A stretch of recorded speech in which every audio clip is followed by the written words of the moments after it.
Good afternoon, student. We are doing 12th standard history and we are doing 13th chapter Mahatma Gandhi and Nationalist Movement. Today we will do third topic, the Salt Satyagraha. For several years after the non-cooperation movement ended, Mahatma Gandhi focused on his social reform work. मतलब जब non cooperation movement ख़त्म हो जाते तो महात्मा गांधी सामाजिक reforms सामाजिक सुधार करने के काम में पार्टिसिपेट करते हैं.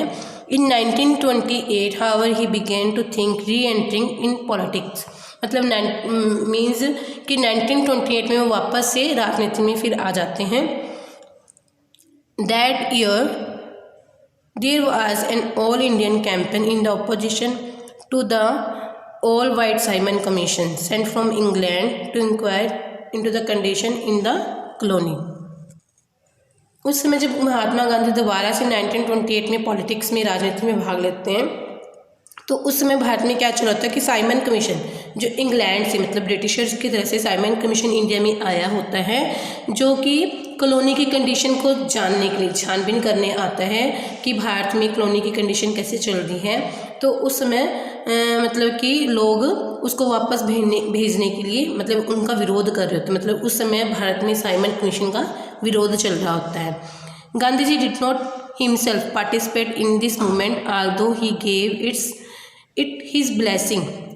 He as he also did to a peasant satyagraha in Bardoli in same year. उसी समय गांधी उस समय मतलब उस आंदोलन में भाग तो नहीं लेते कि जब साइमन कमीशन भारत में आता है और लोग उसके ओपोजिशन में मतलब उसके विरोध में खड़े होते हैं और उसको वापस भेजने के लिए कहते हैं कि साइमन कमीशन तुम भारत छोड़ वापस जाओ.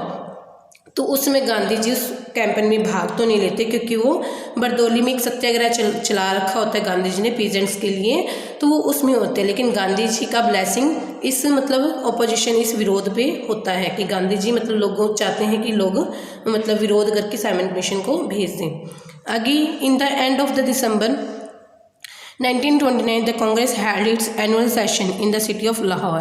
तो 1929 में लाहौर में कांग्रेस की एक एनुअल मतलब वार्षिक कहते हैं ना एक साल में कोई अपना सेशन है, कोई अपनी मतलब कॉन्फ्रेंस है, मीटिंग है, तो वो होती है वार्षिक सेशन होता है, एनुअल सेशन होता है लाहौर में. The meeting was significant for two things. अब इस मीटिंग में दो महत्वपूर्ण चीज़ें होती है. वो कौन सी हैं? The election of Jawaharlal Nehru as president signify the passing of the baton of leadership to the younger generation. मतलब उसमें महात्मा गांधी जी जवाहरलाल नेहरू जी को प्रेसिडेंट चूज़ किया जाता है और वो यंगर जनरेशन की लीडरशिप करते हैं. And the proclamation of commitment to Purna Swaraj और कंप्लीट इंडिपेंडेंस. और वो घोषणा करते हैं कि हमें पूर्ण स्वराज और कंप्लीट इंडिपेंडेंस की घोषणा करते हैं. Now the pace of politics picked up once more. इस तरह से राजनीतिक क्षेत्र में एक बार और खलबली मच जाती है. On 26 January 1930 independence day was observed with the national flag being hosted in different venue and patriotic song being संग. तो जवाहरलाल नेहरू जब घोषणा करते हैं कि पूर्ण स्वराज और फुल इंडिपेंडेंस की कंप्लीट इंडिपेंडेंस की प्रोक्लामेशन घोषणा करते हैं, तो वो 26 जनवरी 1930 को इंडिपेंडेंस डे के तौर पे बनाते हैं. और डिफरेंट वेन्यू मतलब अलग अलग जगहों पर नेशनल फ्लैग लहराया जाता है. पैट्रियोटिक सॉन्ग मतलब देशभक्ति के सॉन्ग भी गाए जाते हैं. Now the next point, Dandi. Soon after the observance of this Independence Day, Mahatma Gandhi announced that he would lead a march to break one of the most widely disliked law in the British India. मतलब जैसे मतलब जवाहरलाल नेहरू वहाँ पे independence day की घोषणा करते हैं और वो सारा मतलब चलता है वहाँ पे प्रोग्राम 1930 में. तो उसके बाद गांधी जी मतलब एक और अनाउंसमेंट करते हैं कि जो ब्रिटिश इंडिया में बहुत ज़्यादा डिसलाइक एक कानून होता है नमक कानून, मतलब वो लोगों को बिल्कुल भी पसंद नहीं होता. तो महात्मा गांधी उसको ब्रेक करने के लिए एक नया अभियान शुरू करते हैं.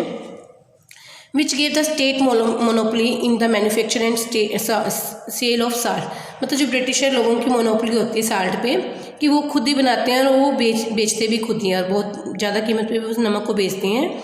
He speaking on the salt monopoly was another illustration of Gandhi ji tactical wisdom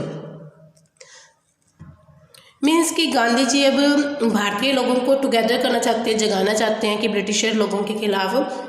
तो ये भी जो नमक कानून तोड़ना होता है गांधी जी की, कहते हैं टैक्टिकल विजडम होती है, एक बहुत चतुराई होती है, जिससे हमें गांधी जी की एक अनदर मतलब उदाहरण मिलती है चतुराई की।